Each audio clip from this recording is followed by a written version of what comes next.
This will be the number 6 session on political authoritarianism and the failure of the international community.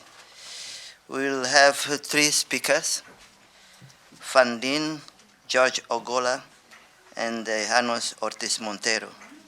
Montero should be my cousin, because I'm also Montero. Before being Cardozo, I'm Montero, because this is the name of my mother. Without further delay, I will call upon Van Dien. Professor Van Dien got her Ph.D. in law from the University of Limoges. She was a lawyer in the United Nations Secretariat, and most recently, she built and managed partnerships with multilateral organizations for the Global Good Fund at International Intellectual Ventures. So I call you. You have the floor. Thank you, Carlos. Good morning, everyone, again. So here you could see my full and real name. As you can see, I come from Vietnam. So I grew up in Vietnam, and I had incredible chance to study in France, and then became a lawyer and worked in the United Nations, and after that had a job in the U.S. And so, I worked in the United Nations Secretariat, so I know 1 or 2 things about the United Nations, how it worked and everything. And when the lockdown happened, I tried to understand why. And I have to confess that I was very against the lockdown since the beginning. I resigned from the job in the U.S. 4 months before that because I had 2 young children. I was very tired. And when the lockdown was dictated, it affected my children. So I have a 1-year-old and 3-year-old, and the daycare was closed. Not only the daycare, but the parks, the playgrounds. They fenced the playgrounds. That's where my children play and made their friends. The library, that's where my children, play around, run, and learn to appreciate books. Anything. Anyway, many things were affected, and because I grew up in Vietnam, I understand very well how the informal economy works, and I had the chance to travel around to India, to several parts of Africa, the Francophone and the Anglophone parts, and I know I predicted how badly it will affect many of us or many of our families. So that's why I would like to talk about my view. In my view, the United Nations was accomplice in suspending human rights through the lockdown. Of course, we all know that the lockdown was decided by states, but the United Nations has a role as an advisor to advise states, and somehow they didn't use that role. And I would like to invite you to walk through this with me and see if you are convinced like me. When I started in the UN, my favorite quote was from former Secretary General Dag Hammarskjöld. It has been said that the UN was not created in order to bring us to heaven, but in order to save us from hell. And this, of course, obsessed me very much through the lockdown, because I kept wondering whether the UN really tried to save us from hell 3 years ago. And under you have a quote that you are familiar with, I trust. The lockdown for me is a boot stamping on a human face. And I know that I'm not among my species lawyers, because I am a weird lawyer. My motto is too many laws kill life.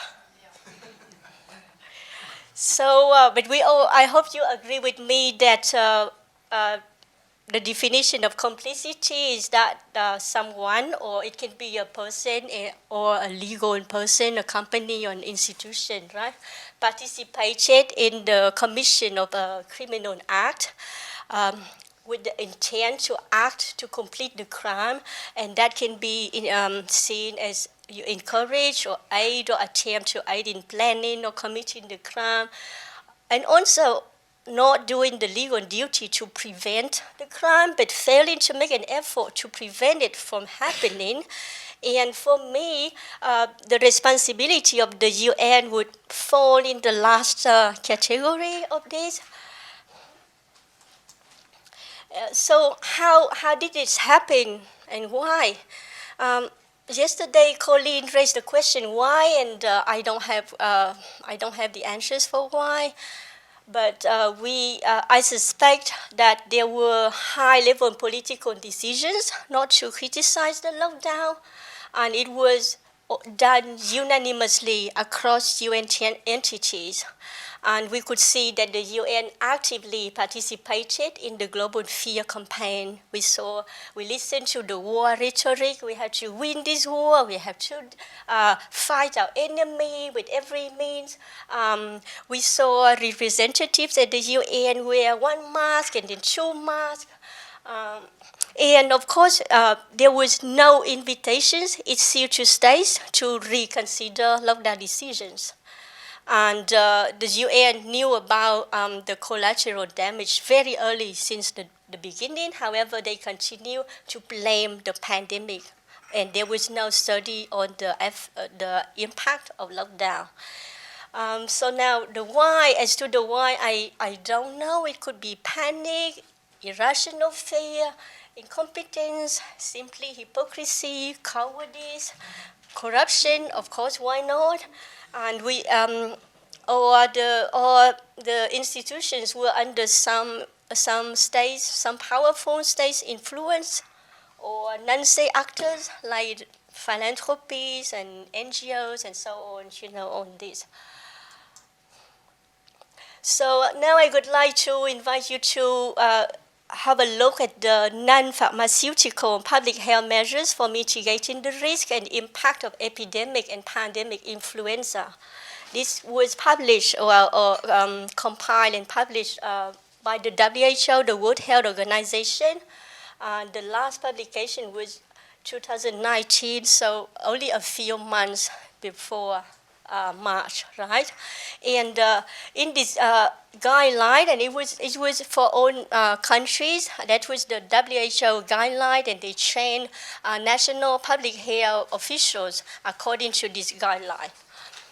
And we could see that environmental measures, contact tracing, quarantine of exposed persons were not recommended due to their low or very low evidence. We could also see that workplace closure or avoiding crowding were conditionally recommended because either very low or unknown evidence. And border closure was, the amazing thing of this guideline is that each time when there was a measure, the guideline explained that there could be ethical, economic, or resource implications, and ethical considerations were always there. Human rights considerations were also recommended to states, sure. And school closures, we talked a lot about that yesterday, and the guideline also say that the adverse effects on the community should be fully considered, and the timing and duration should be limited to the period that is judged to be optimal. On the next slide, this is just a screenshot of the guideline, and you could see that this is the summary of recommended measures. At no point you would see lockdown. So what happened? What happened? Something would have happened during the lapse of a few months that made the WHO disrespect its own guideline and change and move fast to lockdown. You could see not recommended in any circumstances, border closure, contact tracing, entry and exit screening. So I would like to invite you to go through the chronology to wind back our world a little bit. So we know that end of January 2020, the WHO Director General praised China for serious commitment to stop the spread of the virus. And at the time, the WHO was finally sent a team to China, and they already knew there was containment in Wuhan, so a small and provincial lockdown and border closure at the provincial level. It was mass testing, quarantine, and the WHO team commended China's counterattack measures. 13 March, if you Google, you could see the UNICEF office in the Philippines stated its full support to the government's emergency response. So they knew that the school would close, and they encouraged school to plan continuity for learning during class suspensions, and they knew that the children will be stressed. But they still urged everyone to help the children to cope with stress. Helping children to cope with stress. We don't understand the sense. 26 March, the United Nations Secretary General Antonio Guterres made a statement. All countries must be able to combine systematic testing, tracing, quarantining, and treatment with restrictions on movement and contact, aiming to suppress transmission of the virus. So I think this was the key time that the Pandora box was open, and I was just told that I have 5 minutes so we can run through this. And I think that this, we already talked about it yesterday. You know, the UNESCO launched the campaign "Learning Never Stop." Tell UNESCO how you are coping with a school closure. My former office, the Office of the High Commissioner for Human Rights, published the guidelines on emergency measures and guidance, and say that the lockdown was possible even under in tacit conditions when it was a state of emergency. And this guideline was not followed up, so no one knew if states have considered it. And the UN entities continue to be really silent on whether the lockdown had any effect at all. They kept saying that the pandemic was the problem, the pandemic or the virus. That's what in every report there was it's caused by the pandemic and so on. So 2021. There was a bit of awakening, but it was too slow and too little.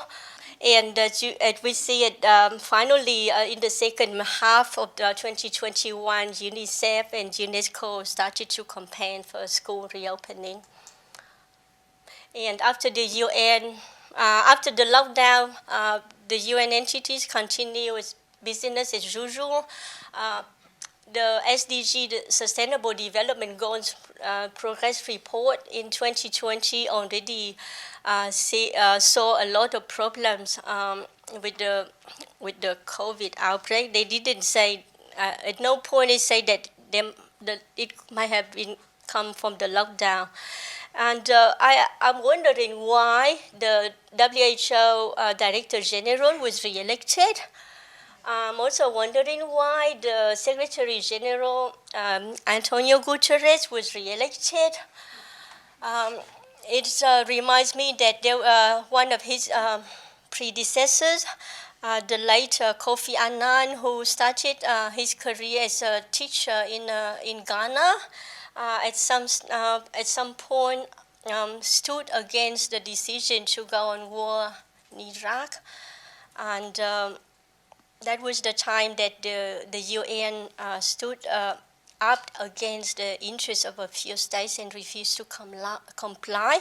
So I think that it didn't happen this time. And so if you agree earlier with me on the definition of complicity, I just would like to remind you again. And here I have a few questions for you to, to do your homework or think about that and discuss with people around you. Yes, I am done.